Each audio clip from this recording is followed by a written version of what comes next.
नमस्कार भाई सभी को। सभी बच्चे जय माँ सरस्वती का नाम ले भी।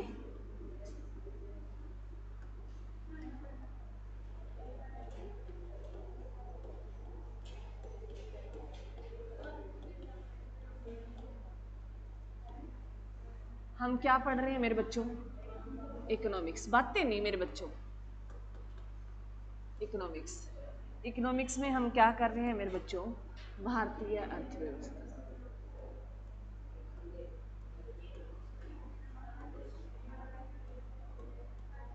अरे लड़कियों में बातें बहुत और ये भी आवाज आ रही है। सुन लो मेरे बच्चों, आज हम इकोनॉमिक्स को कंप्लीट में टारगेट लेके आई हूँ, भी कंप्लीट कर लें। तुम जितना ध्यान से सुनोगे तुम्हारा ही फायदा है। अभी तक हमने जो किया, कल तो हमने बेरोजगारी पढ़ी शायद, है ना? बेरोजगारी पढ़ी थी। मैं 5 मिनट बीच में तुमसे नहीं पूछूंगी, मैं बता देती हूँ भी क्या क्या कर लिया। मेरे बच्चों देखो सुन लो। अरे ये बीच में आवाज आ रही है भाई।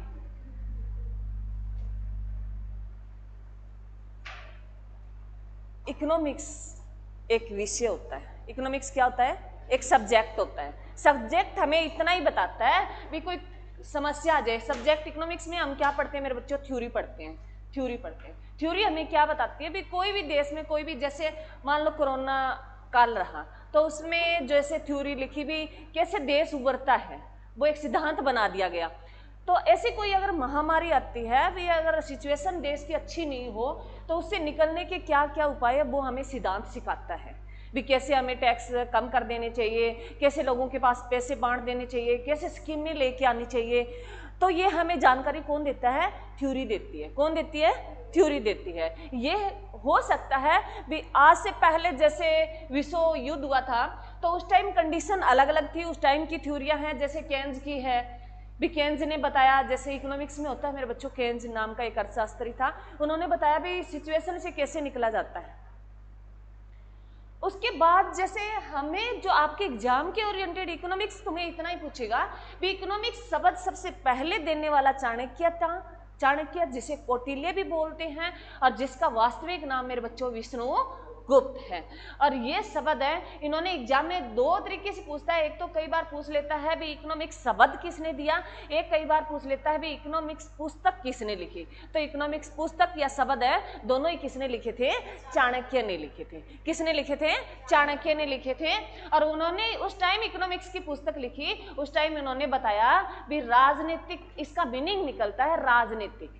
क्यों बताया? जैसे चाणक्य जो मेरे बच्चों घनानंद वंश था, हम हिस्ट्री में पढ़ेंगे तब मैं तुम्हें हिस्ट्री पढ़ाऊंगी, तब इस चीज को जोड़ दूंगी। वहां मैं बताऊंगी भी अभी ये चाणक्य आया है, घनानंद नंद वंश का अंतिम राजा होगा घनानंद, जो अपने साम्राज्य की देखभाल सही नहीं कर रहा था। तो चाणक्य जो नालंदा विश्वविद्यालय में पहले पढ़ता था, फिर बाद में पढ़ाना शुरू कर दिया था, तो वो घनानंद के पास जाता है और कहता है भी घनानंद तू कुछ अगर तेरे को बोल विलास से, अगर तेरे को इनसे फुर्सत मिल गई है तो एक बार एक समाज में भी देख ले, जनता को देख ले। अगर मोदी सरकार की जनता की बात नहीं सुनते, जनता को ध्यान नहीं रखते, तो जनता सरकार है गिरा देती है मेरे बच्चों।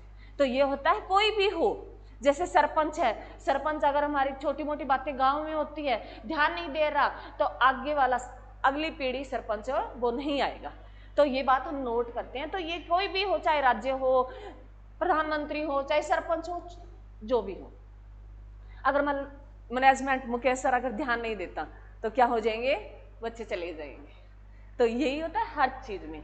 तो चाणक्य ने कहा धनानंद को भी अगर तेरे को टाइम मिल गया हो तो जनता की तरफ ध्यान दे ले। धनानंद उस टाइम इतने बोल विलास में डूबा हुआ था, उसको कुछ भी नहीं, वो ये साधता है तेरे कब्जे में है, अब कहाँ जाएंगे। तो भाई जनता बदल गई। तो घनानंद ने चाणक्य की बेइज्जती कर दी और उसे कहा भी गेट आउट, भी बाहर निकल जा तू। तो चाणक्य ने कहते कसम खाई थी। तो चाणक्य की फोटो आपने देखी होगी, कहते उसकी चोटी में उन्होंने गांठ बांध ली थी, भी गांठ जब तक नहीं खोलूंगा तब तक मैं बदला, इस अपमान का बदला ना ले लूं। तो कहते हैं चाणक्य जाता है नालंदा विश्वविद्यालय में, वहां जो है किसको तैयार करता है? वो चंद्रगुप्त मौर्य को। किसको तैयार करता है? चंद्रगुप्त मौर्य को तैयार करता है। और वो छोटा सा था, बच्चा था, उसको उन्होंने मतलब ट्रेंड करना शुरू कर दिया भी एक समाज को कैसे देखना चाहिए, मतलब उसको लड़ना, सब चीजें सिखाई उसको। छोटी सी उम्र में 12 साल में चाणक्य है जो चंद्रगुप्त मौर्य है, किसके साथ लड़ता है? घनानंद के साथ लड़ता है और घनानंद को पराजित कर देता है, और जो चंद्रगुप्त मौर्य जीत जाता है और मौर्य वंश की स्थापना हो जाती है। उसके बाद जो है शासन जो चलाता है, चंद्रगुप्त मौर्य को शासन चलाने के लिए जो पुस्तक देता है, इकोनॉमिक्स पुस्तक देता है, कौन देता है? चाणक्य। ये पुस्तक लिखा, उसमें सारा कुछ बताया हुआ था भी एक साम्राज्य को चलाने के लिए क्या क्या व्यवस्था करनी चाहिए, जनता का कैसे ध्यान रखना चाहिए। तो उस टाइम पूछ लेता है भी चाणक्य ने जब इकोनॉमिक्स शब्द दिया था, उस टाइम इकोनॉमिक्स का मीनिंग है क्या था? उस टाइम मेरे बच्चों इकोनॉमिक्स का मीनिंग था राजनीति। उसमें सारी चीजें बताई हुई थी भी एक साम्राज्य जो कैसे चलाना है। अब हम अलग अलग पढ़ते हैं, इकोनॉमिक्स अलग पढ़ते हैं, पॉलिटी अलग पढ़ते हैं। अब इकोनॉमिक्स हमें क्या दिखाता है? आज के इकोनॉमिक्स में मीनिंग इतना ही है मेरे बच्चों, वो हमें क्या बताता है भी एक जो है, हाँ, अर्थव्यवस्था को कैसे चलाना है। क्लियर है? वहां क्या बता रही है? पूरे साम्राज्य को चलाना, जिसमें पॉलिटिकल भी बातें आती है। तो उस टाइम उसका मीनिंग क्या था? राजनीति से था। बस इतना ही पूछेगा भी चाणक्य ने जब पुस्तक लिखी, उस पुस्तक का मीनिंग क्या था? इकोनॉमिक्स से राजनीति से था। क्लियर है? उसके बाद हमने भारतीय अर्थव्यवस्था का जिक्र किया है। तो हमने पढ़ा मेरे बच्चों, जो इकोनॉमिक्स होता है अर्थशास्त्र होता है, अर्थव्यवस्था और अर्थशास्त्र अलग अलग होता है, इकोनॉमिक्स और इकोनॉमी। इकोनॉमिक्स जो है एक विषय है और अर्थव्यवस्था है एक अलग अलग देश की अलग अलग होती है। जैसे भारत की अलग है, नेपाल की अलग है, श्रीलंका की अलग है, पाकिस्तान की अलग है। जैसे पाकिस्तान की अब अर्थव्यवस्था कैसे चौपट हो रही है, वो काम नहीं कर रही, ध्यान नहीं दे रही। तो मतलब अलग अलग देश की अर्थव्यवस्थाएं अलग अलग होती है, जबकि इकोनॉमिक्स सभी देशों के लिए समान है। ये नहीं है भी हमारे यहाँ इकोनॉमिक्स बोलते हैं तो यूएसए में कुछ अलग बोलते हैं, वही इकोनॉमिक्स भी होता है। क्लियर है? उसके बाद जो हमने शुरू किया, ये तो मैंने डिफरेंस बताया था। उसके बाद मैंने वृद्धि और ग्रोथ का बताया। उसके बाद हमने राष्ट्रीय आय की। उसके बाद हमने आर्थिक नियोजन किया। आर्थिक नियोजन में हमने जो योजना आयोग किया, मोस्ट इंपॉर्टेंट है मेरे बच्चों योजना आयोग है। और उसके साथ ही हमने पंचवर्षीय जो 12 5 ईयर प्लान था वो सारे कंप्लीट कर लिए थे। उसके साथ हमने नीति आयोग किया और उसके बाद जो है हमने गरीबी की, जो पॉवर्टी की, उसके कल हमने बेरोजगारी कर ली और उसके बीच में हमने और क्या कर लिया भाई मेरे बच्चों? हाँ, मौद्रिक नीति कर ली, बैंक कर लिए। तो आज हमारा टॉपिक रहेगा वो क्या रहेगा मेरे बच्चों? टैक्स रहेगा। क्या रहेगा? मेरे को बजट करवाना था, बजट में नेक्स्ट 3rd क्लास आएगी तब तुम्हें बड़ा बड़ा बता दूंगी, परंतु बजट कराने का फायदा नहीं है। अब तुम्हें मैं डाटा लिखा दूं, बस इतना बता दूंगी बजट भाई कौन पेश करता है, वो सारी कहानी लिखा दूंगी। बजट इसलिए मैं ये तुम्हें नहीं बता रही, ये ना पॉलिटी करवाऊंगी ना, वहां बजट का जिक्र आएगा तो मैं फिर रिपीट करूंगी। तो मैंने सोचा मैं वहां करवा दूंगी तुम्हें बजट, पॉलिटी में बजट आएगा, क्योंकि बजट है जब पॉलिटी के जो ये अधिनियम चार्ट आएंगे तब उसमें बजट का जिक्र आएगा। भी जेम्स विलियम्स जो था उन्होंने पहली बार बजट दिया था, तो उस टाइम मैं आपके सारे बजट के संबंधी लिखा दूंगी। तो आज हम बजट का जिक्र नहीं करेंगे, नेक्स्ट क्लास में देखती हूँ मैं भी कृषि वाला अब कितना चलता है, हम कितना कर पाते हैं, बीच में बातें नहीं हुई तो देखते हैं। तो अब मेरे बच्चों फिलहाल हम जो करेंगे वो टैक्स करेंगे। क्या करेंगे? टैक्स, जिसमें आज जीएसटी है, टैक्स सारा कंप्लीट कर लेंगे। टैक्स जो है मेरे बच्चों क्या होता है? कर। क्या होता है? कर। ऐसा कोई बच्चा है जिसने टैक्स नाम ना सुना? सभी ने सुन रखा। टैक्स कई प्रकार के होते हैं बच्चों।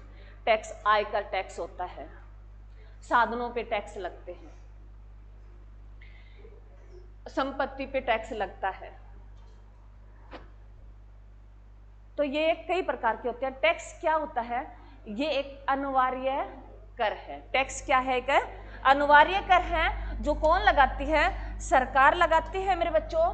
टैक्स को कौन लगाती है? तुम्हें इसमें इतनी बात ध्यान रखनी है भी टैक्स क्या है? एक अनिवार्य कर है। टैक्स एक अनिवार्य कर है जो कौन लगाती है मेरे बच्चों? सरकार लगाती है।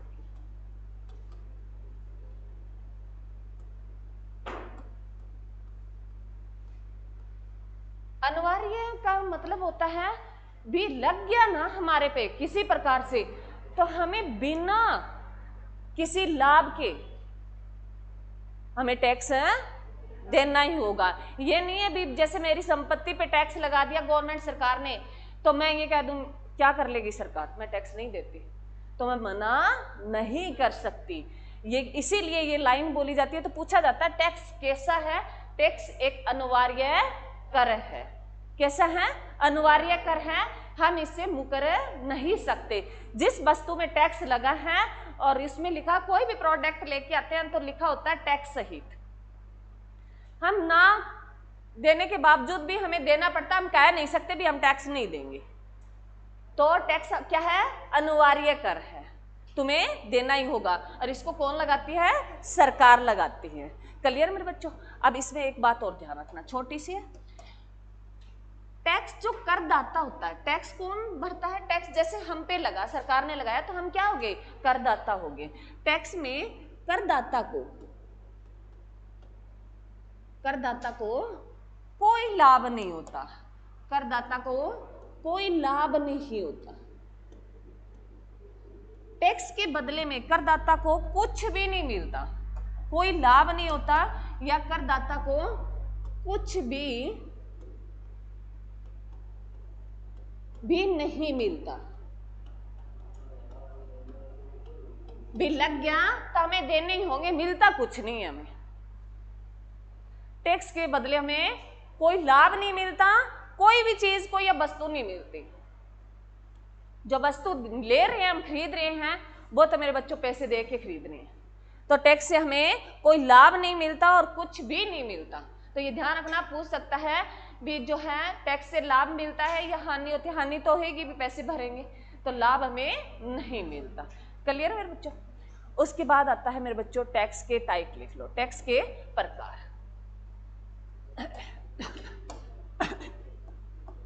टैक्स के प्रकार,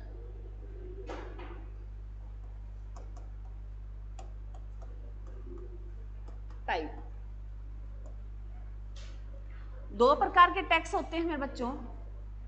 टैक्स दो प्रकार के होते हैं।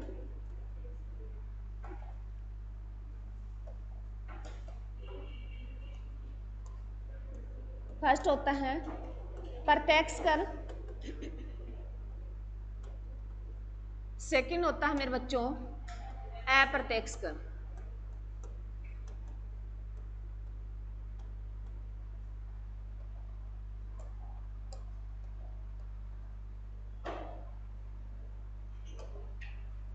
जिनको बोलते हैं मेरे बच्चों प्रत्यक्ष कर, डायरेक्ट टैक्स,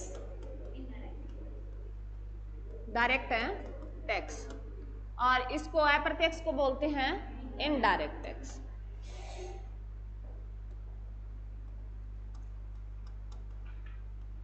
टैक्स अच्छा, डायरेक्ट एक ज्यादा लगा लिए थे।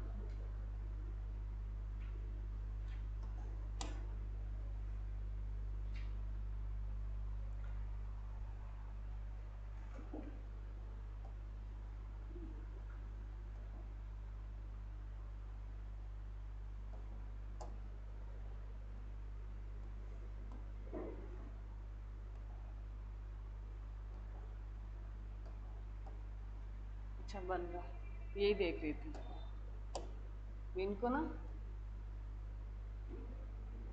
बड़ा नहीं हो रहा।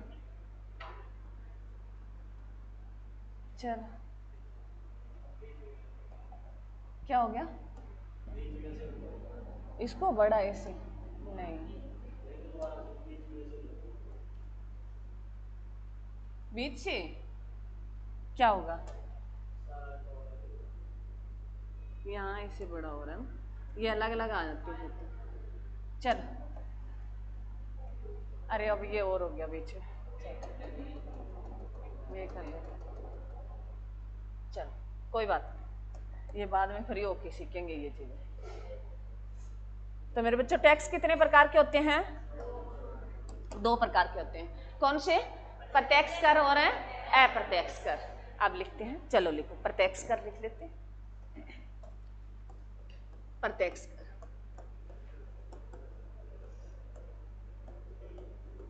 प्रत्यक्ष कर मेरे बच्चों अब सुनो ध्यान से। प्रत्यक्ष कर वह कर होता है जिस व्यक्ति पर लगाया जाता है उसी के द्वारा चुकाया जाता है।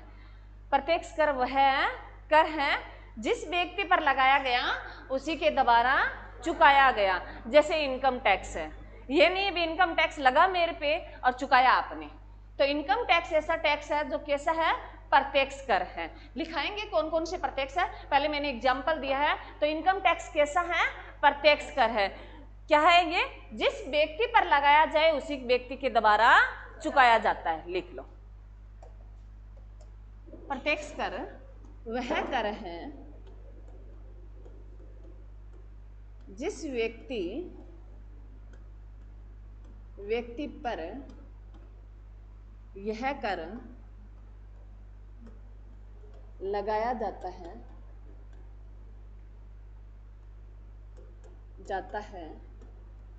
उसी के द्वारा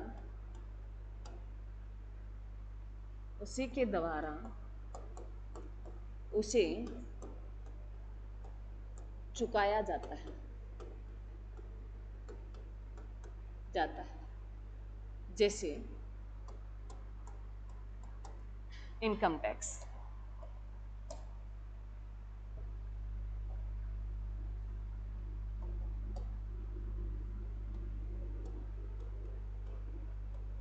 इनकम टैक्स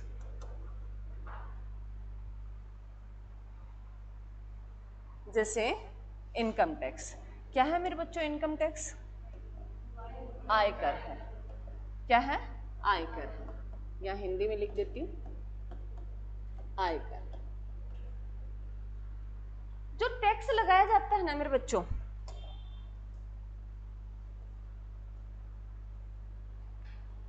टैक्स लगाया जाता है तो एक आधार माना जाता है। क्या माना जाता है, आधार माना जाता है। किसी चीज को आधार मान के टैक्स लगाया जाता है, आधार माना जाता है। तो जैसे ये, तो ध्यान रखना, टैक्स लगाया जाता है तो क्या माना जाता है, आधार माना जाता है। अब इससे हम आयकर से कर लेंगे ये कंप्लीट। सुन, अब जैसे इनकम टैक्स लगा, आयकर लगा, तो इसमें आधार क्या है मेरे बच्चों, आय। आधार क्या है, आय। इनकम टैक्स में आधार क्या है, आय।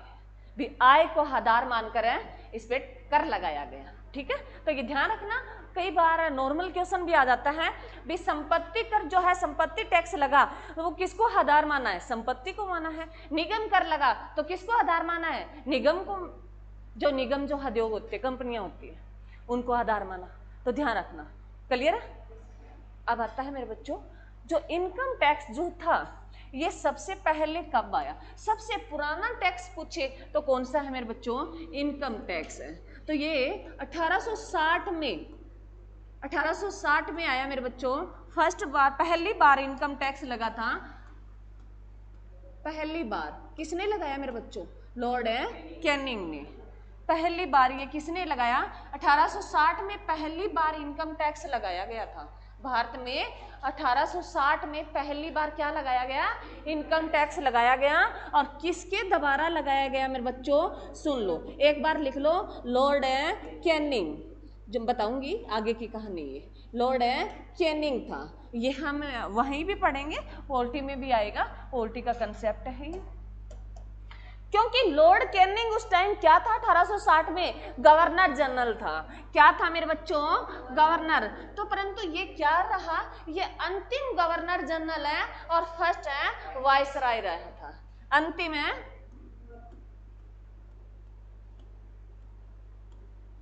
गवर्नर है, जनरल था मेरे बच्चों, और क्या था, फर्स्ट वाइसराय। फर्स्ट है वाइसराय, कौन मेरे बच्चों, लॉर्ड कैनिंग। अंतिम भारत का अंतिम गवर्नर जनरल ब्रिटिश। अंतिम गवर्नर जनरल कौन, लॉर्ड कैनिंग। अब तुम्हें फर्स्ट नहीं बताऊंगी क्योंकि यहाँ बताने लगी तो बहुत कुछ लंबा जाना पड़ेगा। तो ये पॉलिटी करेंगे तो उसमें ये जिक्र आएगा। तो अब तुम इतना ही लिख लो, याद है भी अंतिम गवर्नर जनरल था और ये क्या था, फर्स्ट है वाइसराय था। ये कंसेप्ट मैं तुम्हें पॉलिटी में क्लियर करूंगी। क्लियर है? अब ये दो बातें लिखनी है तुम्हें, तो इतना याद रखना है भी टैक्स है, पहली बार इनकम टैक्स लगाया कब गया था? 1860 में लगाया गया था, और उस टाइम जो गवर्नर जनरल कौन था? लॉर्ड कैनिंग था। क्लियर मेरे बच्चों? चलो उसके बाद आती है, अब सारे प्रत्यक्ष कर नहीं लिखेंगे, दोनों इकट्ठे लिखेंगे। अब लिखो अप्रत्यक्ष कर। दूसरा है मेरे बच्चों अप्रत्यक्ष कर। अप्रत्यक्ष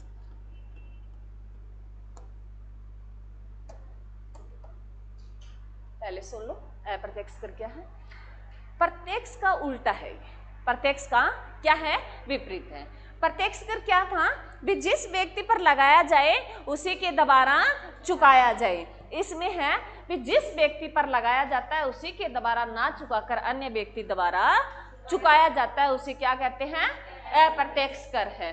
जैसे बिस्किट की फैक्ट्री थी, उस पर टैक्स लगाया गया, उसके मालिक पे टैक्स लगाया गया, और उसने क्या किया? चुका तो उसने दिया, मतलब इकट्ठा, परंतु वो बांट किस में दिया? हर बिस्किट के पैकेट पे लिख दिया भी ये टैक्स सहित है। पैसे वास्तव में किसने भरे? इकट्ठे तो भर दिए होंगे उन्होंने, इस पे लगाया गया, तो वास्तव में किसने दिए? हम लोगों ने दिए। जिसने बिस्किट का पैकेट खाया उसने दिया टैक्स। तो अप्रत्यक्ष कर कैसा है? भी जिस पर लगाया जाए उसी के दोबारा ना चुकाकर अन्य व्यक्ति के दोबारा चुकाया जाता है, उसे क्या कहते हैं मेरे बच्चों? अप्रत्यक्ष कर कहते हैं। क्लियर? अरे क्लियर? लिख लो, पहले ये लाइन लिख लो ताकि याद रहे। अप्रत्यक्ष कर वह कर है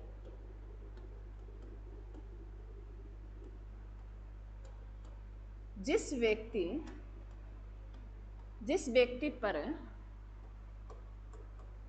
यह कर लगाया जाता है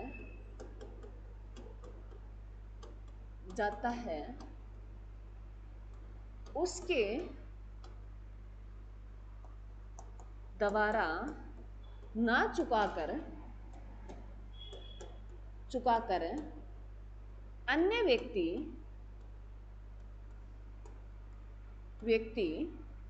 दोबारा चुकाया जाता है।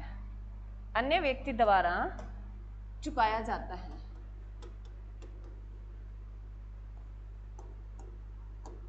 चुकाया जाता है।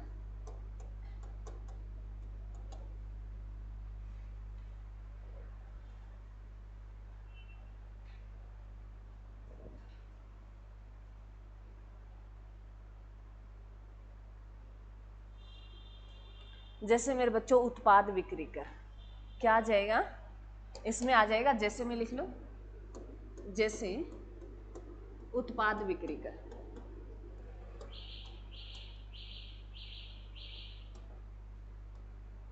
उत्पाद बिक्री कर।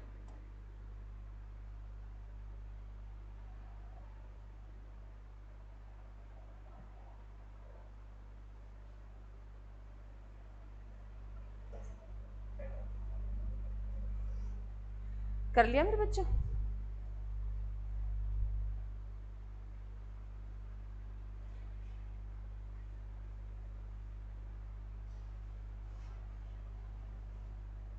कर लिया भी सभी ने?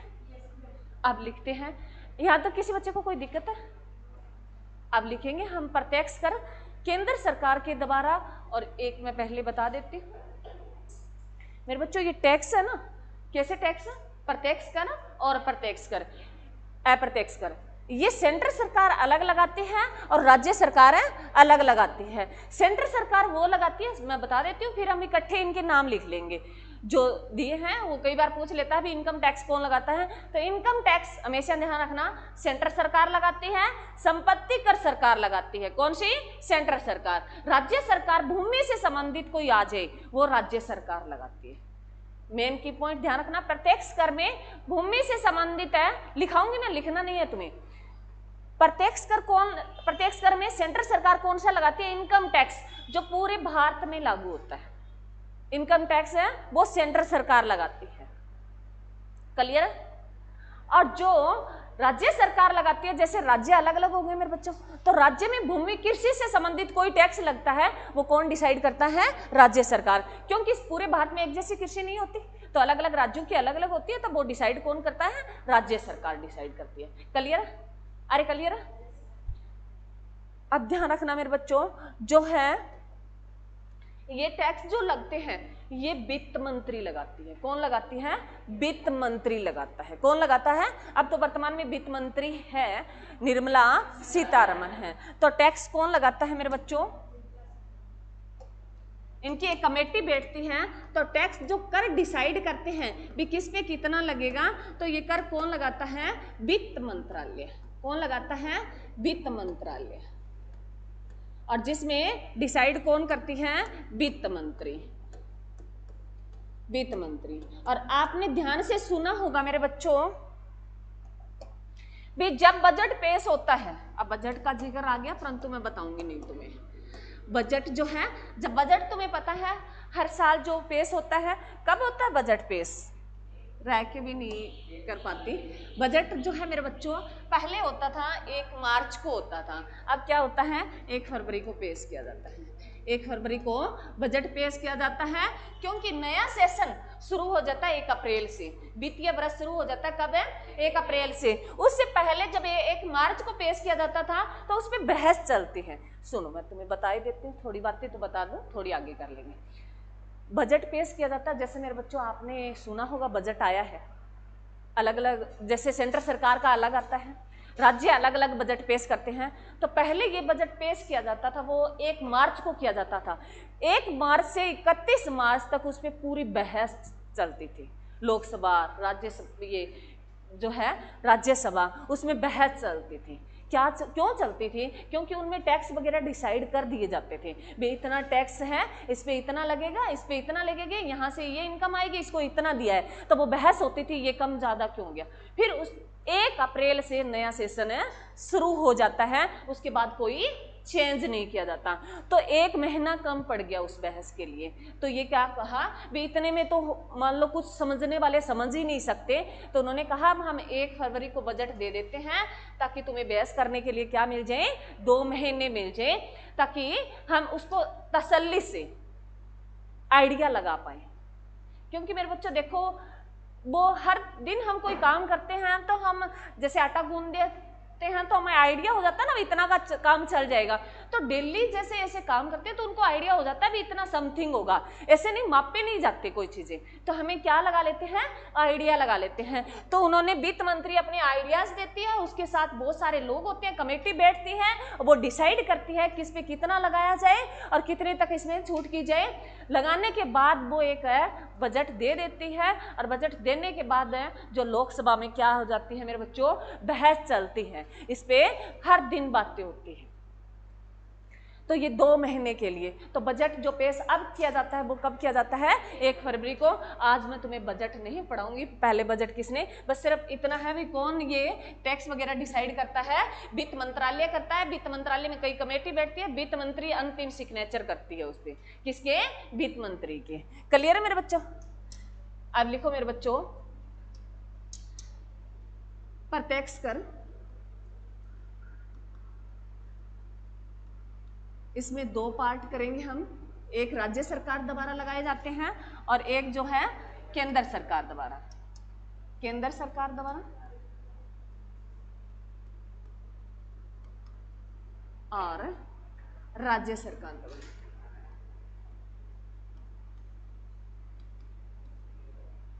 पहले प्रत्यक्ष कर लेते हैं, जल्दी जल्दी लिख। पहले सेंटर सरकार के लिख लो। इसमें आता है फर्स्ट है मेरे बच्चों आयकर, व्यक्तिगत आयकर। ये क्या लिखना है तुम्हें? व्यक्तिगत आयकर।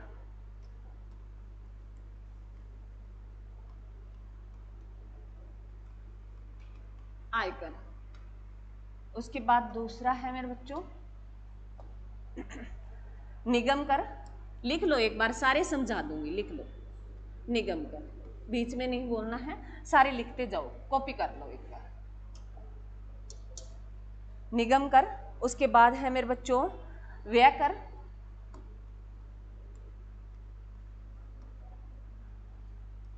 उसके बाद है संपत्ति कर।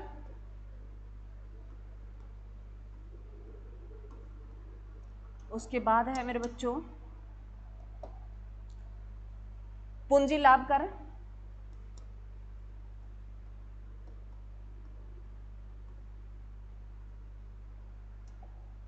उसके बाद है मेरे बच्चों लाभांश कर,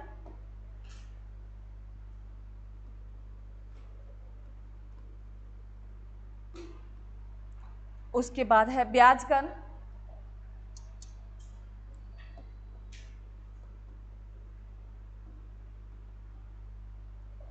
उसके बाद है मेरे बच्चों सही है, बस इतना ही है, इसमें साथ ही लिखने हैं तुम्हें। चलो लिख लिए सारे, देख लो। उसके बाद राज्य सरकार पर, राज्य सरकार के लिखो। होटल प्राप्तियों पर कर, पहला लिखो होटल है प्राप्तियों पर कर। दूसरा पॉइंट है मेरे बच्चों भू राजस्व कर।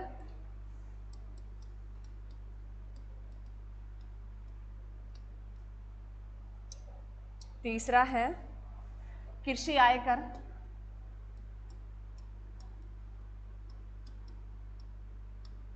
आयकर। उसके बाद है मेरे बच्चों व्यवसाय कर।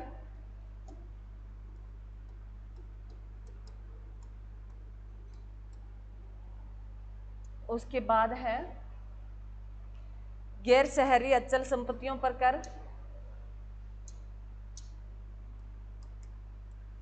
गैर शहरी अचल संपत्तियों पर कर।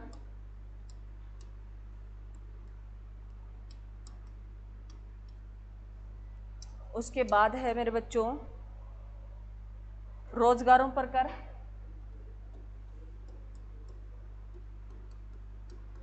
रोजगारों पर कर। उसके बाद है पथ कर, जो राह कर होता पथ कर।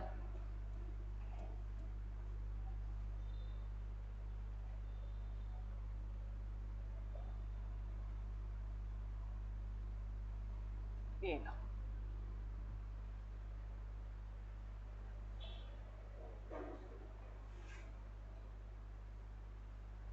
लिख लिया? अब सुनिए ध्यान से, अब लिखना नहीं है तुम्हें, सुनना है। बस तुमसे ये पूछेगा भी केंद्र सरकार कौन कौन से कर लगाती है, कौन से नहीं है, तो तुम्हें ये रट्टाफिकेशन वाली है, परंतु समझ होनी चाहिए भी कौन सा क्या है, वो मैं बता देती हूँ। इसमें है मेरे बच्चों जैसे पहले आयकर, ये पैसे पे लगता है, इनकम पे लगती है। इनकम अलग अलग डिसाइड होती है इनकी, जैसे भी जो है 3 से 5 लाख तक इतना लगेगा, 5 से 12 तक इतना लगेगा, 12 से 15 तक इतना लगेगा। तो ये इनकी अलग अलग स्लेब होती हैं, वो तुमसे नहीं पूछेगा। तुम्हारे एग्जाम में इतना ही आएगा भी जो आयकर है वो कौन सी सरकार लगाती है, केंद्र सरकार लगाती है। तो इनकम टैक्स जो पैसे पे लगता है, संपत्ति पर जो पैसा, संपत्ति अलग है मेरे बच्चों।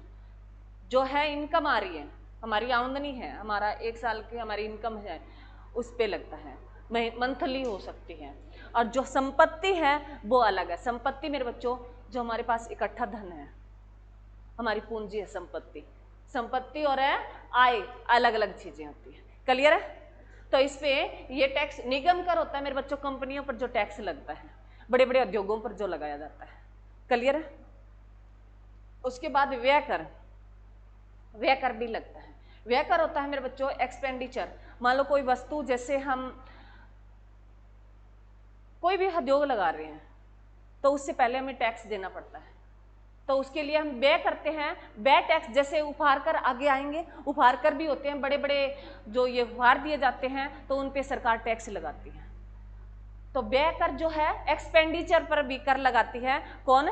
सेंट्रल सरकार। तो व्यय कर कौन लगाती है? सेंट्रल सरकार। क्लियर है? उसके बाद पूंजी लाभ कर। पूंजी लाभ कर का जैसे मतलब कोई भी व्यय किया मेरे बच्चों तो उसकी एक कंडीशन रखी होती है भी आपने 1 करोड़ तक ही व्यय करना है, 1 करोड़ तक ही आप इन्वेस्टमेंट कर सकते हो किसी चीज का। 1 करोड़ से अगर आप अधिक कर रहे हो तो उस पर सरकार को चार्जिंग देनी होगी। क्या देनी होगी? चार्जिंग देनी होगी। यही इसका उल्टा हो गया। अब पूंजी है, अब जैसे 1 करोड़ की संपत्ति हमने कोई व्यय कर दिया, अरे हमने क्यों करते हैं, जैसे मान लो आपने, हम कोई फैक्ट्री लगा रहे हैं, हम कोई फैक्ट्री लगा रहे हैं जैसे हमारा, तो उसमें अलग अलग चार्जिंग लगती है। जैसे मेरे बच्चों, तो सरकार क्या लेगी? हमारे टैक्स लेती है। हम प्रदूषण भी तो कर रहे हैं ना, तो वो क्या होता है? व्यय कर होता है। वो उस कंपनी का क्या होता है? व्यय कर होता है।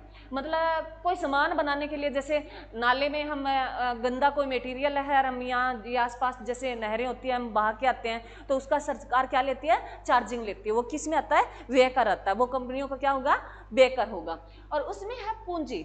अगर वो कंपनी अच्छी इनकम कमाती है, उसकी कंडीशन रखी होती है, जैसे मैंने बताया भी, वायु प्रदूषण में भी इतना कुछ तुम अगर प्रदूषण कर रहे हो तो वो उसके अंडर में रहेगा। अगर उससे ज्यादा करते हो तो तुम्हें क्या होगा? और टैक्स देने होंगे। मतलब कंडीशन रखी होती है। वैसे है, अगर आपने 1 करोड़ आपकी, मतलब सपोज करो भी आपको 100 करोड़ आपके एक साल में बेनिफिट आ रहा है, पूंजी पर लाभ आ रहा है, जो इन्वेस्टमेंट की है उस पर आपको 100 करोड़ आ रहा है, तो उस पर एक चार्जिंग रखी होगी। 100 करोड़ भी मान लो 10 करोड़, 5 करोड़, 20 करोड़, 3 करोड़, 2 करोड़, तो उन पे एक कंडीशन रखी होती है भी इस पूंजी पर आपने इस तक तो सीमित है, मतलब 2 करोड़ कमा रहे हो, कोई मतलब है 10 करोड़ की कंपनी है और उससे बेनिफिट आ रहा है भी मंथली आपका 2 करोड़ तक तो ठीक है। 2 करोड़ से अगर आपका बेनिफिट ज्यादा आ रहा है तो आपको क्या देना होगा? टैक्स देना होगा। तो वो किसको क्या बोलते हैं? पूंजी लाभ पर कर। पूंजी लाभ पर कर। इधर आता है लाभांश कर, भी लाभ पे लाभ आता हो, लाभ पे लाभ आता हो, ब्याज पे ब्याज लगता हो, ऊपर ब्याज जैसे बोलते हैं ना, तो लाभ पे और टैक्स लगाया जाता है भी। एक कंडीशन के बाद इतना लाभ आ रहा है तो उस लाभ पे भी क्या लगता है? टैक्स लगता है, वो लाभांश कर होता है। ब्याज कर मेरे बच्चों, आप एक कंडीशन के बाद अधिक अगर ब्याज दरें आपके पास, पैसे आपने दे रखे हैं बैंक में, मान लो सपोज करो, बैंक से एग्जाम्पल समझा देती हूँ, बहुत सारा पैसा है बैंक में, ब्याज दर बहुत आ रही है आपके पास, ब्याज है जो आ रहा है बहुत आ रहा है, तो उस पर सरकार क्या लगती है? टैक्स लेती है। उस पर सरकार क्या डिसाइड करती है? टैक्स डिसाइड करती है। तो ये था सेंट्रल सरकार कौन कौन से कर लगाती है, तुम्हें इतना ही ध्यान रखना है भी इनमें सेंट्रल सरकारें कौन कौन से लगाती हैं। राज्य सरकार का तुम एक बात याद रख लेना मेरे, तो राज्य सरकार में होता है भू राजस्व, भूमि से संबंधित कोई भी टैक्स हो सकता है, कृषि से संबंधित दे दे, भूमि से संबंधित दे दे, तो वो टैक्स कौन लगाएगी? राज्य सरकार। इसमें है, जैसे मैंने पहले लिखा है, होटल प्राप्तियां, जैसे होटल बने हुए हैं, अलग अलग राज्यों के अलग अलग होटल है,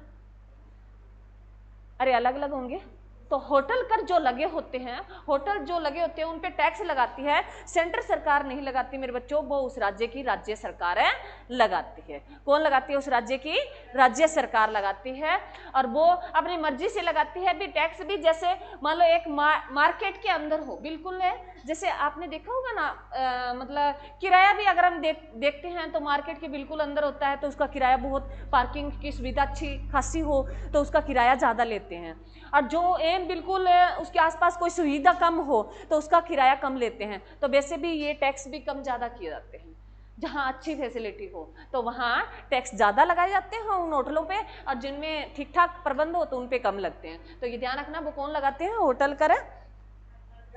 तो इतना ध्यान रख लेना भी सेंट्रल सरकार में कहाँ कहाँ किस किस का क्या पता चलेगा, किस किस राज्य में क्या फैसिलिटी है। क्लियर? और उसके बाद भू राजस्व कर, भूमि से संबंधित जो टैक्स लगता है वो कौन लगाती है? राज्य सरकार। उसके बाद है मेरे बच्चों कृषि आयकर, मैंने बता ही दिया अभी, कृषि से संबंधित है, एक राज्य सरकार ही अपने राज्य का डाटा लगा सकती है, उसको भी पता है भी कितनी कृषि होती है, कितने किसानों की आमदनी है, तो उसके हिसाब से। उसके बाद है व्यवसाय कर, हम छोटे मोटे व्यवसाय करते हैं तो उन पे सरकार डिसाइड करती है। यहाँ क्या करते हैं मेरे बच्चों? निगम कर हो गया, व्यय कर हो गया, पूंजी से संबंधित है। व्यवसाय जो अलग अलग राज्यों के क्या होंगे? अलग अलग व्यवसाय होते हैं। क्लियर? अरे जम्मू कश्मीर वाले, हम जितना पशु अगर ऐसे संपत्ति रखते हैं, अपना व्यवसाय लगाते हैं, डेयरी वगैरह लगाते हैं, वो कहाँ लगाते हैं? तो उनका अलग होता है, हमारा अलग होता है, अलग अलग राज्यों के अलग अलग होते हैं। तो व्यवसाय कर कौन लगाती है? राज्य सरकार लगाती है। गैर शहरी अंचल, जो गैर शहरी जो भूमि और संपत्ति होती है उस पर भी कौन लगाती है? क्योंकि सेंट्रल सरकार को क्या पता हरियाणा में कौन से शहर में गैर संपत्ति है, शहरी अलग है, तो वो कौन लगाती है? राज्य सरकार लगाती है। उसके बाद है मेरे बच्चों रोजगार पर कर भी कौन लगाती है? राज्य सरकार। और पथ कर जो राही कर होते हैं, जो ये अलग अलग मेले हो गए, ये अप्रत्यक्ष में पढ़ेंगे हम। मेले हो गए, मेले में पंचायत सरकार लेती है। अगर हम कोई मेला लगा हुआ है गांव में, तो गांव में जैसे कोई, अरे सुन लो, मैं ऐसे ही बोल रही हूँ,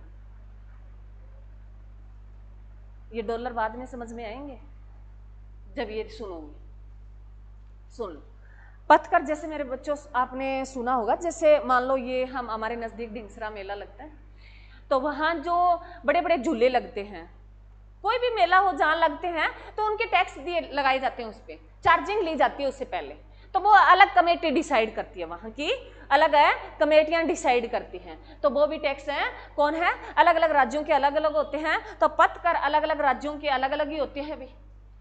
अरे जो राही कर होते हैं वो कौन लगाती है? राज्य सरकार लगाती है। क्लियर है मेरे बच्चों?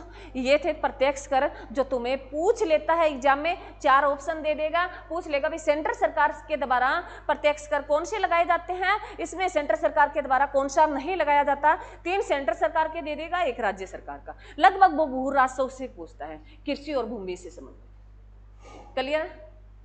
अरे क्लियर? अब लिखो अप्रत्यक्ष कर।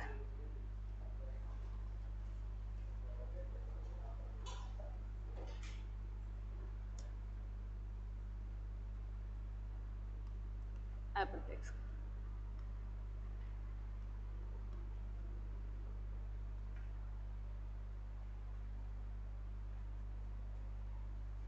इसके भी 2 पार्ट कर लो मेरे बच्चों।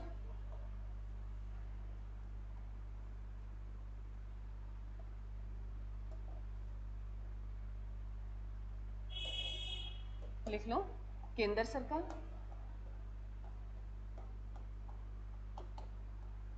और राज्य सरकार।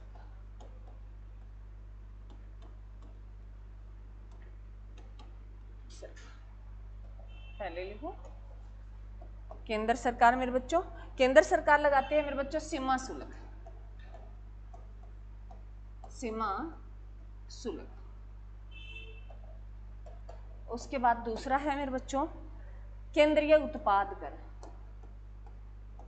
केंद्रीय उत्पाद कर। उसके बाद तीसरा है मेरे बच्चों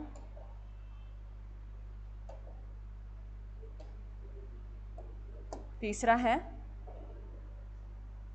लिखो केंद्रीय बिक्री कर। केंद्रीय बिक्री कर।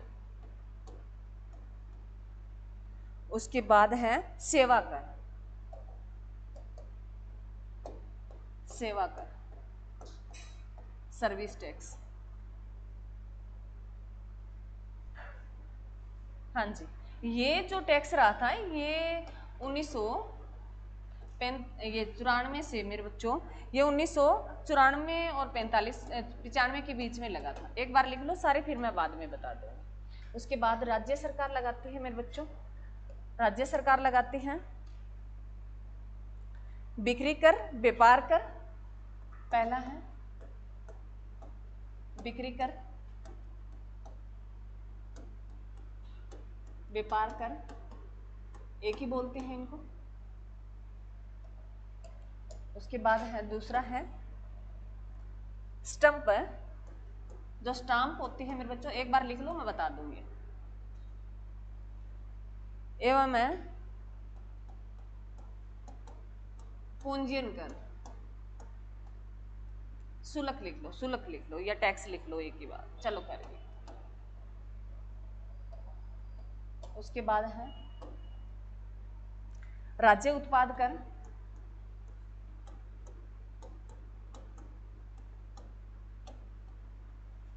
उसके बाद है वाहन पर कर। वाहनों पर कर। उसके बाद है विज्ञापन पर कर।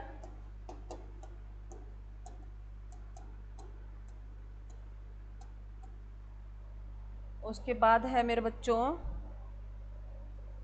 शिक्षा पर उपकर, शिक्षा उपकरण, उसके बाद है सट्टेबाजी पर कर,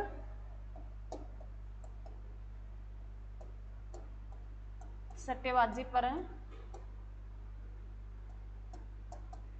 कर,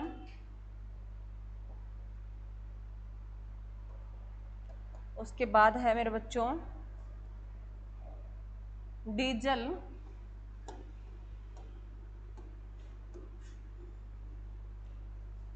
पेट्रोल पर कर,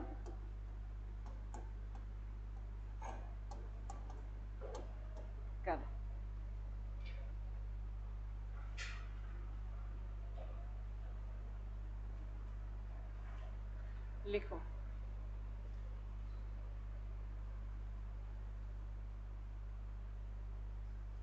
लिख लो सारे, करूं क्या आगे पीछे?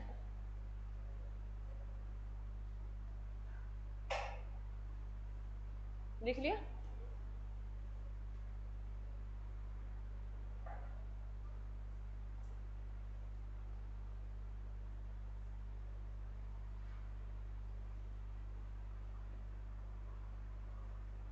चलो भी लिख लिया सारा। सुनो मेरे बच्चों, ये क्या थे? पहले हमने क्या पढ़े? प्रत्यक्ष कर। भी प्रत्यक्ष कर क्या होता है मेरे बच्चों? जिस व्यक्ति पर लगाया जाए उसी के द्वारा चुकाया जाए, वो कौन सा कर है?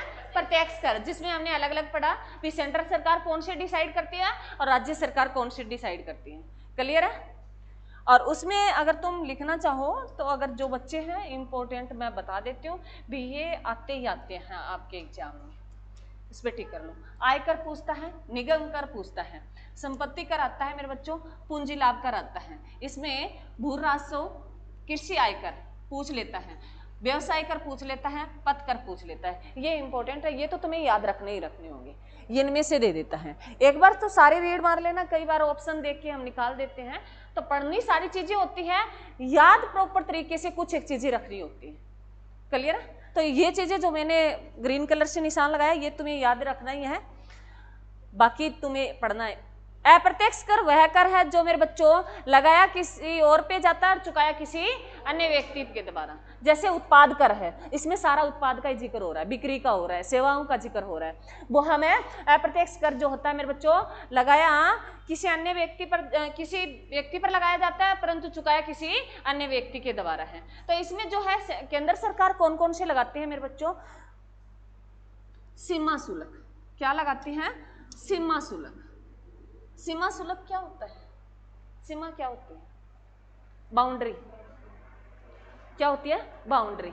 सीमा शुल्क भी अगर मतलब जो है महाराष्ट्र से हरियाणा कोई चीज आ रही है तो वो सीमा शुल्क लगा है, वो कौन डिसाइड करती है?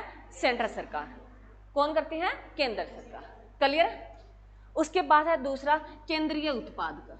केंद्रीय उत्पाद कर जो सेंट्रल सरकार, जैसे सेंट्रल सरकार केंद्रीय उत्पाद कौन से हो गया मेरे बच्चों? बताओ रे, कौन सा होता है केंद्रीय उत्पाद? प्रोडक्ट बताओ कोई केंद्रीय जो सेंट्रल सरकार का हो। बिजली होगी, परिवहन हो गया, ये किसके हैं? सेंट्रल सरकार के। जैसे रेलवे है, ये किसके हैं? सेंट्रल सरकार के। तो जो है केंद्र सरकार जो उत्पाद बनाती है, केंद्र सरकार केंद्रीय उत्पाद कर जो सेंट्रल सरकार जो मतलब ये नहीं है हरियाणा के लिए अलग होंगे, उसमें असम के लिए अलग होगा, महाराष्ट्र के लिए अलग होगा। जो सेंट्रल सरकार लगाती है वो सभी राज्यों के लिए समान होती है। राज्यों के आगे पीछे हो सकते हैं, क्या पता हमारे यहाँ जो है हरियाणा सरकार जो है कोई बिस्किट का पैकेट है उस पर ज्यादा टैक्स लगा रखा हो, वहां कम लगा दे। तो यह जो है कई बार आपने देखा होगा मेरे बच्चों, हम जैसे पहाड़ी एरिया में जाते हैं तो वहां वस्तुएं बहुत कम देखने को मिलती है, तो महंगी होती है ना। क्यों होती है? क्योंकि वहां जो टैक्स ज्यादा देना पड़ता है और वहां वस्तुएं पहुंच नहीं पाती। तो उसके कई रीजन होते हैं, महंगी होने के कई रीजन होते हैं। दूध है, वहां तक पहुंचने में बहुत उनको पैसा लगता है, तो अब उसका वो क्या करते हैं, चाय का कप महंगा देते हैं। तो उसके ये टैक्स ही मारते हैं उनको। ये नहीं है हमारे यहाँ चाय का कप कई जैसे 10 रुपए का मिल जाता है, कई 50 रुपए का ही नहीं मिलता। वैसे होटलों की बात करें तो भाई 500 का भी नहीं मिलता, वो अलग अलग है, वो वहाँ बैठने के भी पैसे लेते हैं ना, तो वो अलग अलग है। तो केंद्रीय उत्पाद कर लगाती है।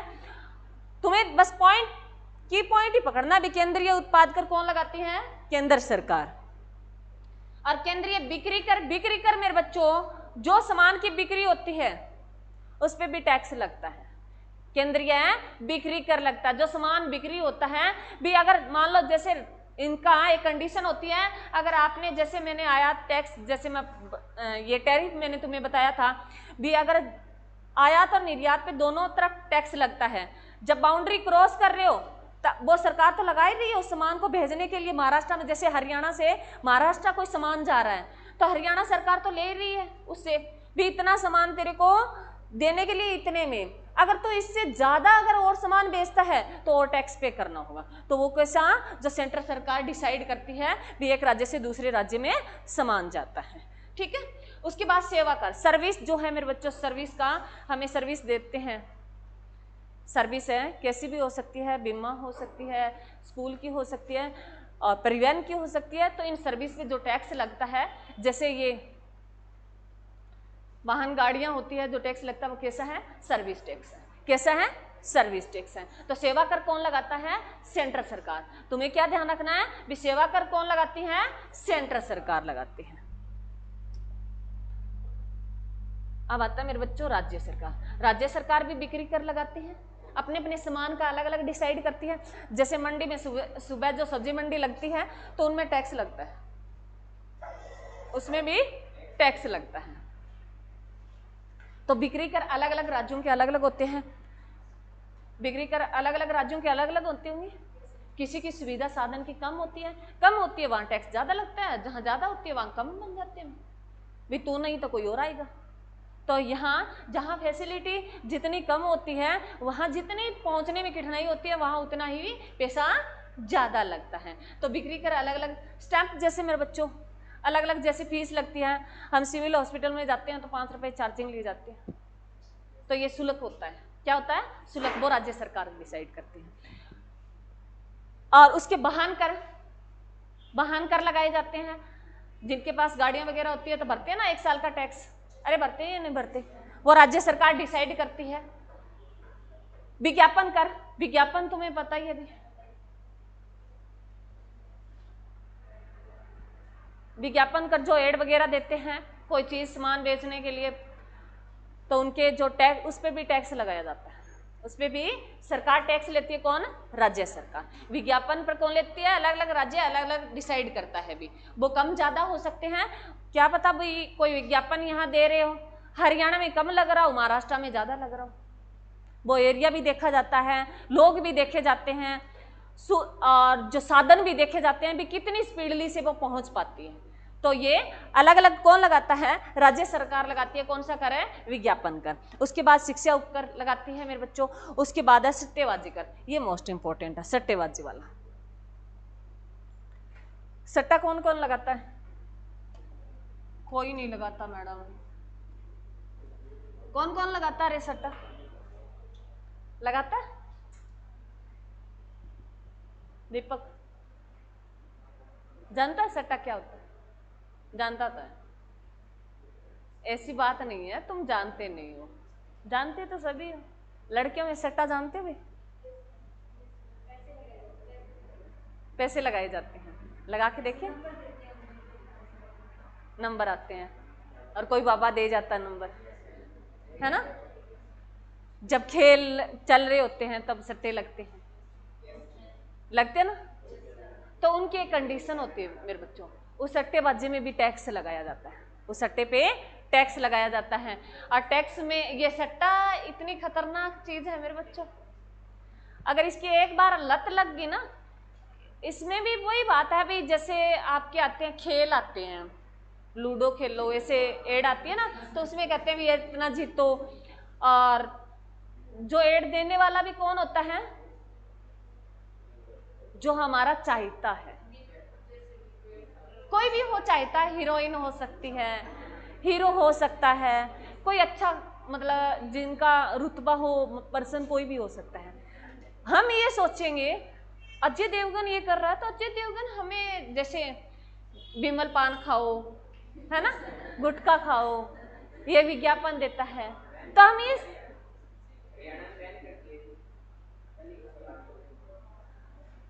ये जो है मेरे बच्चों, हम क्यों करते हैं, अरे माधुरी दीक्षित अगर ये शैम्पू बेच रही है तो कोई खास बात है। माधुरी दीक्षित झूठ नहीं बोल सकती, वो हमारी चाहती है, हमें विश्वास करते हैं, कुछ नहीं होता मेरे बच्चों। बाल अगर उनके बढ़ रहे होते ना तो उनको ऐड करने की जरूरत भी नहीं होती, उनके चूहे जैसे बाल नहीं होते जैसे चूहों ने कतर रखे।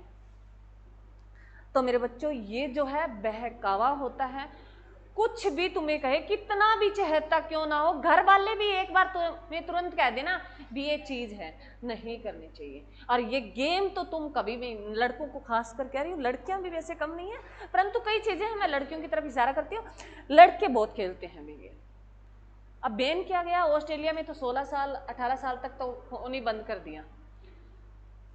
और तुम्हारे हैं कई बच्चों को मैं देखती हूँ बहुत खेलते रहते हैं, मैं नोट भी करती हूँ, कई बार बस में जाते हैं तो ये कहते हैं आज मेरे इतने बन गए।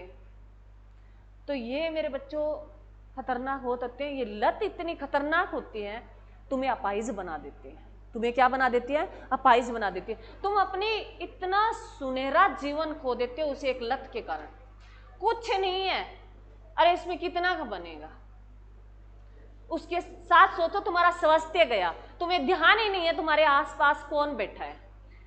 गेम ऐसी चीज है जिस तुम्हें पता नहीं चलता तुम्हारे पास से कौन गुजर गया। तुम्हारा हेल्थ इश्यू, तुम्हारी आंखें चली जाएगी, तुम्हारी आंखें चली जाएगी तो दुनिया चली जाएगी। किस लिए आए हो तुम, एंजॉय करने आए हो, वो बाकी अलग बात है, तुम अब नौकरी के लिए तड़प रहे हो, बाकी कोई बड़ी बात नहीं है। ये लाइफ बहुत अच्छी है, इसको खुल के जीना चाहिए। और जो है ये फोन वगैरह तुम बहुत कम, इससे अच्छा तुम मूवी देख लिया करो। मैं मूवी के लिए कभी मना नहीं करती, तुम्हारा मन आ रहा भी मेरे का पढ़ने का मन नहीं करता, मूवी देख लो, अच्छी कोई भी देख लो, दिन में एक तो देख लिया करो। अब तुम्हारा टाइम है, तुम्हारे पास इतना टाइम है, जैसे जैसे तुम बड़े होते जाओगे तुम्हारे पास टाइम लिमिट हो जाएगा, तब मूवी देखने का टाइम नहीं मिलेगा। अब हमें नहीं मिलता, अब तो हम छोटी छोटी रील देख के काम चला लेते हैं भी उसमें क्या हो रहा है। ठीक है, तो ऐसे ध्यान रखना मेरे बच्चों। और डीजल और पेट्रोल पे, क्योंकि मेरे बच्चों वो बता दी मैंने तुम्हें, ये सारी कहानी बता दी भी डीजल और जो है महंगे और सस्ते क्यों मिलते हैं, तो परिवहन की लागत देखी जाती है, तो उनमें ये डिसाइड कौन करती है, राज्य सरकारें डिसाइड करती है भी कितना कहाँ इजिली पहुंच जाता है और कितना कठिनाइयाँ होती है। तो कठिनाइयों के तौर पे मुश्किल से पहुंचता है तो वहाँ क्या होते हैं, चार्जिंग ज़्यादा होते हैं और नहीं तो कम होते हैं। क्लियर मेरे बच्चों, अरे क्लियर। तो ये 2-4 बार पढ़ोगे तो तुम्हें याद रह जाएंगे, परंतु पढ़ने तुम्हें ही पड़ेंगे। क्लियर। इसमें सर तो आए हुए हैं परंतु मैं 5 मिनट और लूंगी। हम एक जीएसटी का टॉपिक है वो और कंप्लीट कर लेते हैं मेरे बच्चों, मोस्ट इंपॉर्टेंट है और जो हाल ही में चर्चाओं में चल रहा है। लिख लो जल्दी जल्दी, जीएसटी मेरे बच्चों,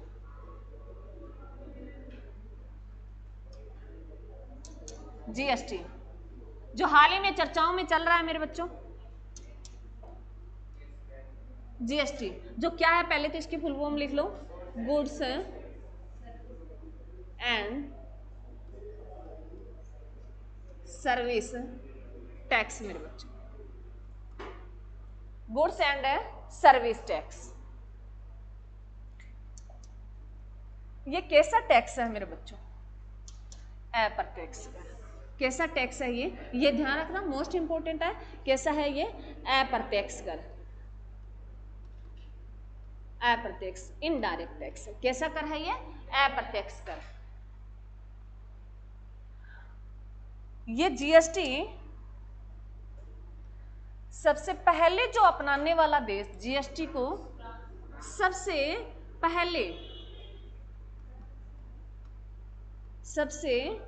पहले अपनाने वाला देश, सबसे पहले जिस देश ने अपनाया मेरे बच्चों वो कौन सा था, फ्रांस था। कौन सा था, फ्रांस था। और कब अपनाया मेरे बच्चों, 1954 में अपनाया। कब अपनाया, 1954 1954 में अपनाया। और फ्रांस की राजधानी बता दो मेरे बच्चों क्या है?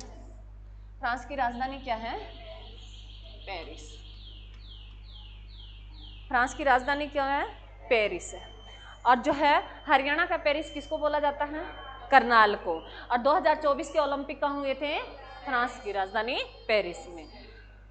और जो चंडीगढ़ का डिजाइन किसने तैयार किया था? ले कार्बुलियस। ले कार्बुलियस कहाँ का रहने वाला था? फ्रांस का रहने वाला था। क्लियर मेरे बच्चों? अरे क्लियर है?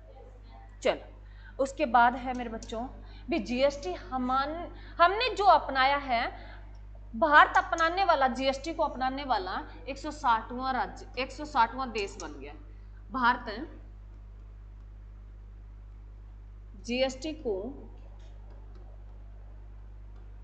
अपनाने वाला 160वां देश बन गया।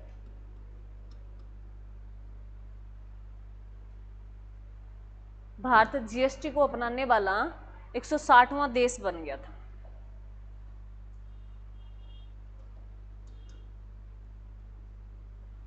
भारत में जीएसटी मेरे बच्चों, भारत में जीएसटी जो कंसेप्ट था, जीएसटी भारत में जीएसटी का जो मॉडल लिया गया भी, मतलब हमें देश में किस किस तरीके से किस किस पे कितना डिसाइड करना है, एक मॉडल लिया जाता है। जैसे मैं सिद्धांत पढ़ाती हूँ भी किस तरीके से लगाया जाए, कितना लगाया जाए। तो हमने जो मॉडल फॉलो किया था वो कनाडा देश का किया था। किस देश का मॉडल है फॉलो किया था? कनाडा का किया था। किस देश का? कनाडा देश का हमने मॉडल है फॉलो किया था। भी हमारा भारत में जीएसटी जो आधारित है वो किस पे है मेरे बच्चों? किस मॉडल पर आधारित है? कौन सा मॉडल है? कनाडा देश का मॉडल। क्लियर है मेरे बच्चों? कनाडा की राजधानी बता दो मेरे बच्चों। कनाडा की राजधानी बता दो। ओटावा।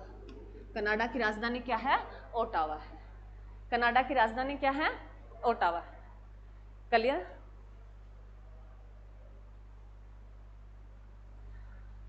अब जो मेरे बच्चों भारत में जीएसटी आ गई थी, वो आ गई थी 6 मई। भारत में जीएसटी जो आई थी, पूरा नहीं करना तुम्हें, ये शॉर्ट शॉर्ट बातें लिख रही हैं। जीएसटी जो आई थी मेरे बच्चों, ये 6 मई 2016 में लोकसभा में पेश की गई और 8 मई 16 में राज्यसभा में, और कितना सितंबर है रे? 16 सितंबर है या 16 सितंबर 2016 को हमारे राष्ट्रपति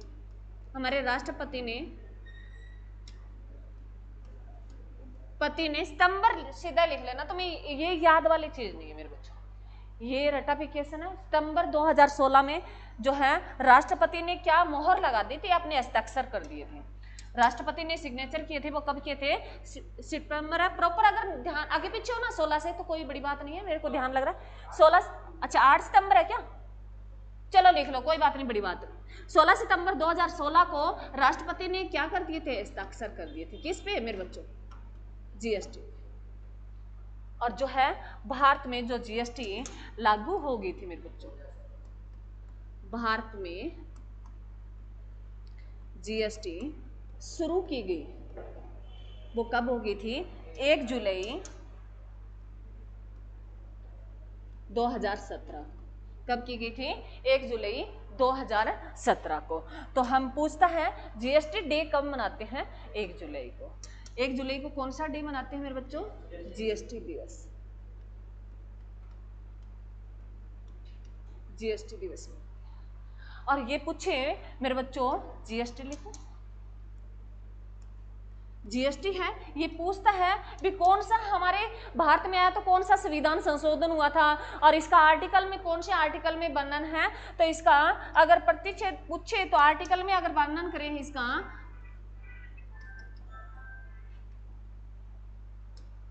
आर्टिकल में अगर बात करें मेरे बच्चों तो ये 279 है ए था, 279 है ए था। और संविधान संशोधन पूछे तो कौन सा संविधान संशोधन मेरे बच्चों? 101वां संविधान संशोधन मेरे बच्चों।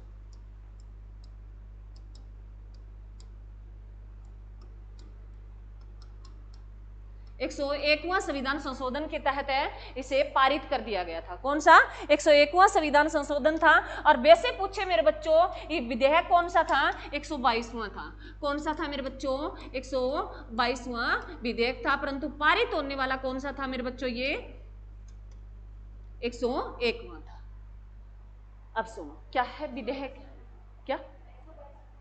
हाँ 122 से लिखा होगा। हाँ 122 लिखा। अब सुनो मेरे बच्चों जो विधेयक जो है 130 के आसपास आ गया, 130 आ गया ना, इसमें पारित हुए हैं। पारित जो हुआ था, होने वाला पारित होता है भी, उस पर मोहर लग जाए, राष्ट्रपति की फाइनल मार्केट में आ जाए। कोई भी चीज हम लेके आ रहे हैं वो क्या की मतलब लागू हो जाए, देश में लागू हो जाए, उसको कहते हैं संविधान संशोधन। और जो पारित ना हो, लोकसभा और राज्यसभा में पेश करने के बाद उस पर राष्ट्रपति के अंतिम सिग्नेचर ना हो और जो वो वैसे रह जाए, वो होते हैं विधेयक। तो विधेयक 122वां है, मतलब टोटल 122 आज के, उसमें 101 पारित हो गया। 101वां पारित होने वाला कौन सा था? जीएसटी से संबंधित था। क्लियर है? ये मैं आपको जो है पोलिटी पढ़ेंगे तब और भी अच्छी तरीके से कर लेंगे। क्लियर है मेरे बच्चों? तो इसमें जो मेरे बच्चों सबसे पहले जीएसटी को जो अपनाने वाला कौन सा राज्य था, ये पूछता है। भारत में सबसे पहले जीएसटी को, भारत में फर्स्ट राज्य जीएसटी को अपनाने वाला कौन सा था? रहा है मेरे बच्चों, असम था। कौन था? असम था। सबसे पहले अपनाने वाला जीएसटी को कौन था? असम था। और जो अंतिम पूछे, अंतिम भारत में अंतिम राज्य जीएसटी को अपनाने वाला कौन था मेरे बच्चों? जम्मू कश्मीर, जम्मू एंड कश्मीर था। अब तो यूटी बन गया, कोई बड़ी बात नहीं है, परंतु यही देगा। अंतिम अपनाने वाला कौन था? जम्मू कश्मीर था। क्लियर मेरे बच्चों? अरे क्लियर है? अब जो है मेरे बच्चों जीएसटी जो है इसको, इसका अध्यक्ष कौन होता है? जीएसटी का अध्यक्ष कौन होता है मेरे बच्चों? वित्त मंत्री होता है। कौन होता है? वित्त मंत्री। और वर्तमान में कौन है जीएसटी के अध्यक्ष? कौन है मेरे बच्चों? निर्मला सीतारमन। रमन लिख देते हैं, कई बार रमन लिख देते हैं।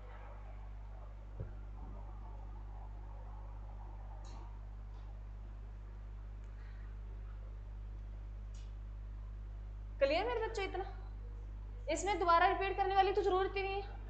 अब देखो मेरे बच्चों जीएसटी जो है ये कई प्रकार की होती है। जीएसटी ये कई प्रकार की होती हैं। जैसे इसमें सी जीएसटी होती है, लिख लो एक बार बताऊंगी। एस जीएसटी होती है,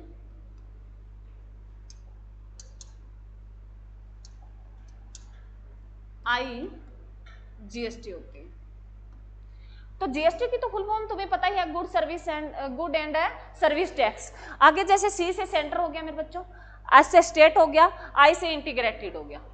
सेंट्रल सरकार जीएसटी अलग से और स्टेट का अलग से, और जो है इंटीग्रेटेड अलग है मेरे बच्चों। जो इंटीग्रेटेड होता है एक राज्य से दूसरे राज्य के बीच में डिसाइड करता है, वो सेंट्रल सरकार ही करती है, वो इंटीग्रेटेड होता है। सेंट्रल सरकार तो पता ही है तुम्हें, सेंट्रल सरकार जैसे प्रत्यक्ष कर लगाती है वैसे जीएसटी डिसाइड करती है। तो राज्य सरकार का स्टेट, इनकी फुल फॉर्म से फुल फॉर्म पूछ लेता है तुमसे। क्या पूछेगा? फुल फॉर्म पूछेगा। तो सी से याद रखना तुम्हें सेंटर, और एस से याद रखना है स्टेट, और आई से याद रखना है इंटीग्रेटेड। मान लो एक राज्य से दूसरे राज्य के बीच में लेन देन होता है, उस पर जीएसटी लगती है, वो डिसाइड कौन करता है? इंटीग्रेटेड बोलते हैं उसे। मतलब एक हरियाणा का जो सामान जा रहा है कहाँ? यूएसए, तो वो इंटीग्रेटेड, सीमाएं पार करके। क्लियर है? ये सीमा के अंदर लग रहा है, जैसे बाहर सरकार लगा रही है तो बाहर सरकार बाहर के अंदर लग रहा है, और उसके बाद जो है स्टेट के अंदर, और उसके बाद इंटीग्रेटेड होता है, एक दूसरे राज्य से हो सकता है या दूसरे देश के साथ हो सकता है। क्लियर मेरे बच्चों? क्लियर? अब लिखो जीएसटी की स्लेब। इसमें तुम्हें याद रखने वाली बात नहीं है, परंतु तुमसे पूछ लेता है। इसमें एक कंसेप्ट और आता है, लिख लो ना, पूछे 3 ही लगभग पूछता है। एक आता है मेरे बच्चों यूजीएसटी, यूजीएसटी,